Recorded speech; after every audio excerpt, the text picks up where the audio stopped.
One relatively small change in how you approach your fairway woods could get you absolutely ripping them from the fairway. I've seen this so many times in my coaching. This concept, this idea, and this one small change can have a dramatic effect on how well you hit these shots. And it's pretty important that I hit this one well because it's a tough shot over water. So have a look at these two shots that I was using TrackMan to measure. I was hitting some shots in Mapei, preparing for this video, trying to get some data.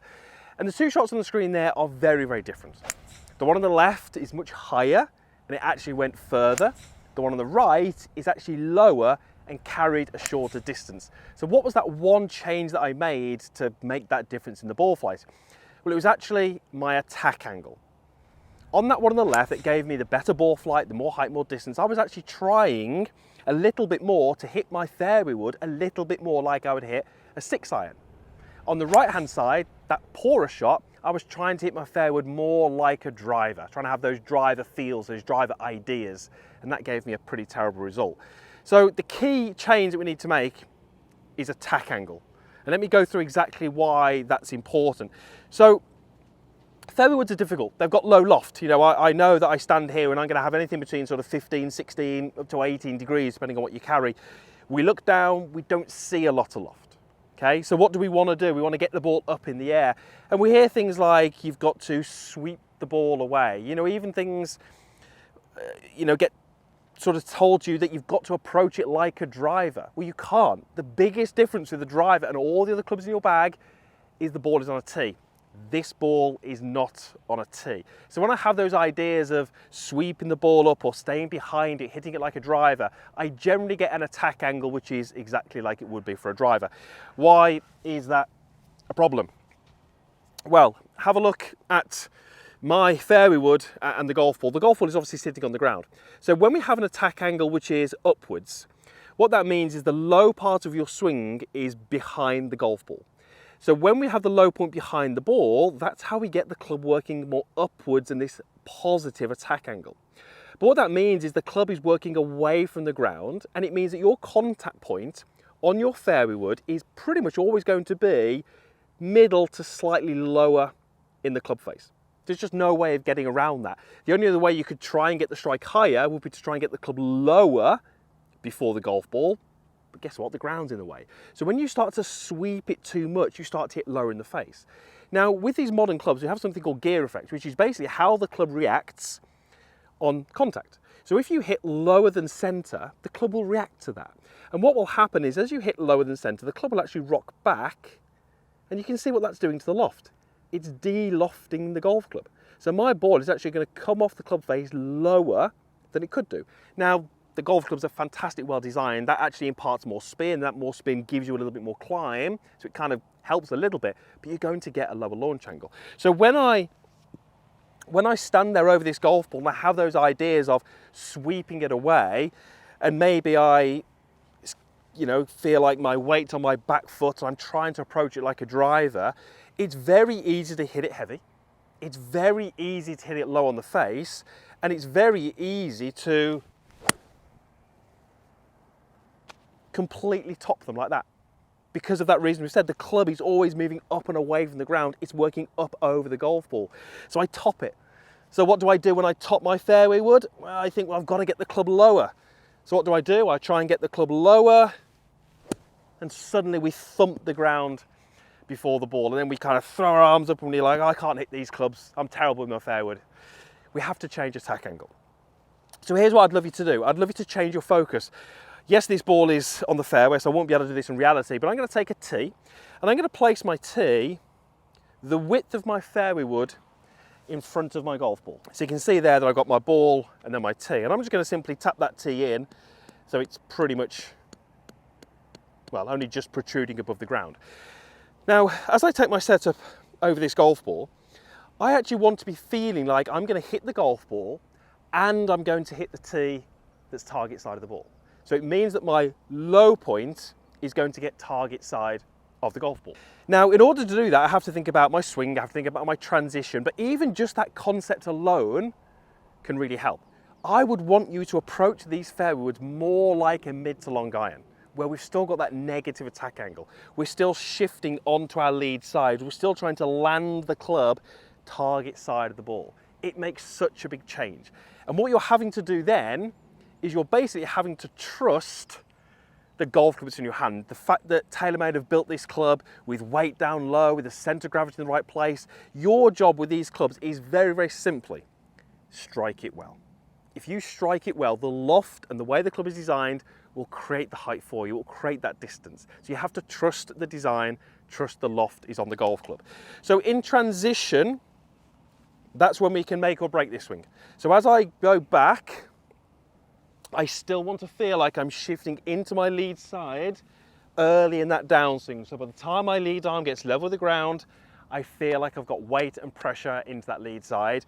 I'm then going to be very simply focusing on collecting the ball and the tee.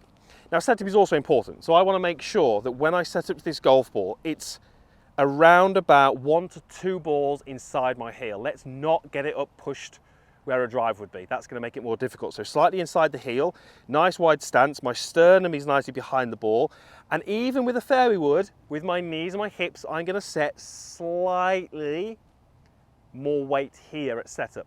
55%, not a huge amount, but again, we're presetting where we want to be at impact. Now on this particular shot, I'm going to go ahead and hit one, and I'm actually going to try and see if I can actually take a little bit of a divot after the golf ball. I just want to show to you just how much the golf club is going to work for me, provided I just strike it. So I'm going to be looking at the tee peg, contacting the ball and the tee, and hopefully get a little bit of a divot.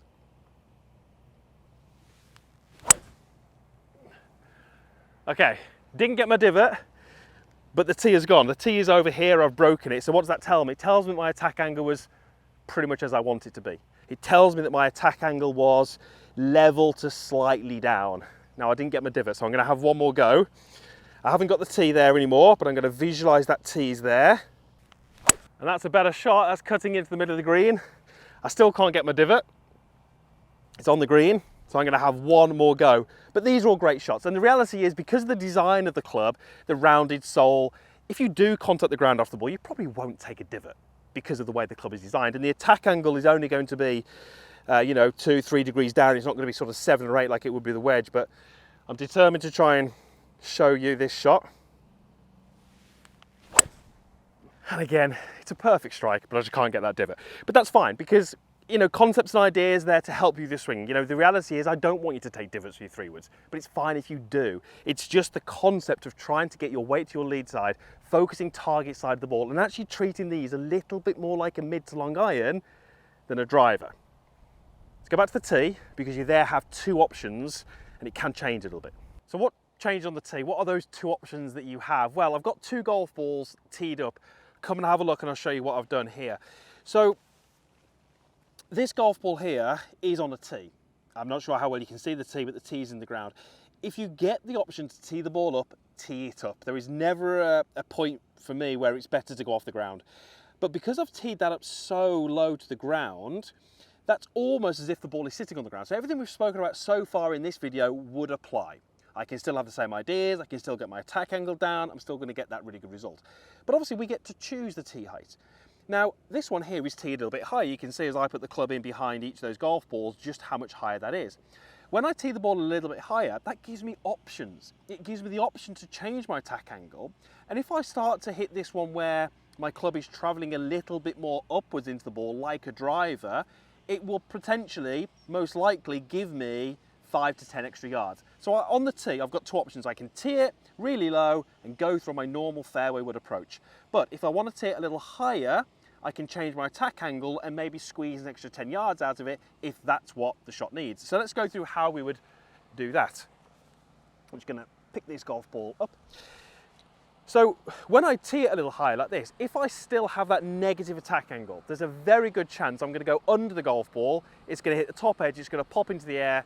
It's not going to go particularly far. So on this one, I'm going to make a couple of adjustments to my setup.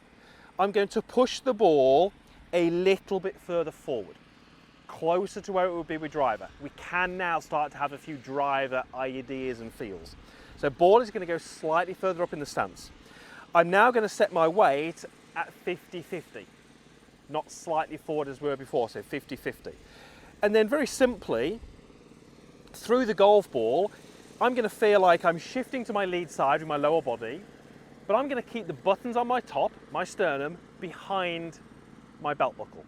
So ball is further forward, weight is 50-50, and then through the shot, yes, I'm going to shift, I'm going to push my hips forwards, but I'm really trying to feel is I've got that difference between where my buttons are and where my belt buckle is. That's going to put some tilt through my body, and then I kind of do want some ideas and feels like I would do with driver. I certainly don't want to be trying to hit down, take that divot, hit that tee. That was all great from the fairway. This is a little bit more like driver. I'm trying to feel like I launch this ball a little bit higher. And when that attack angle changes and the spin rate changes, that's when we get a few extra yards. So I get two options. Go ahead and hit my fairway shot, or make a slight change and hit one which should fly a little higher and give me a few extra yards.